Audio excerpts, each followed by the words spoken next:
अखेर 6 तासानंतर नाशकात कांदा लिलाव सुरळीत. व्यापाऱ्यांनी पैसे थकवल्यानं झाले होते आक्रमक. सुधाकर बडगुजरांनी घेतली मुख्यमंत्री फडणवीसांची भेट. फडणवीस बडगुजर यांच्या भेटीनं चर्चांना उधाण. आरोपी रवी वर्माला 3 दिवसांची पोलीस कोठडी. हेरगिरी प्रकरणी ठाणे सत्र न्यायालयाचा निर्णय.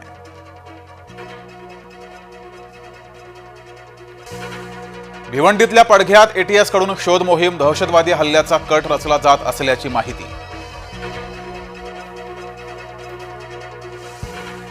ठाकरे गट जमीनदोस्त होण्याच्या मार्गावर. पक्ष संपवण्याकरता संजय राऊत पुरेसे. गिरीश महाजनांच्या वक्तव्यानं नव्या वादाला तोंड.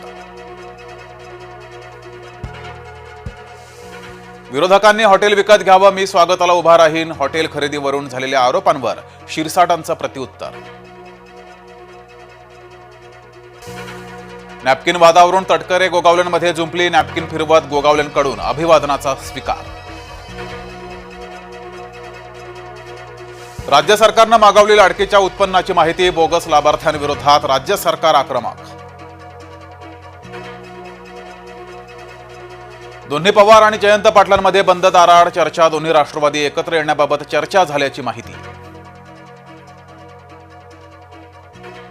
आणि समृद्धीच्या शेवटच्या टप्प्याचं 5 जूनला लोकार्पण. 5 जूनपासून नागपूर ते मुंबई विना अडथळा सुसाट. शेवटच्या टप्प्याचं इगतपुरीतील सोहळ्यात होणार लोकार्पण.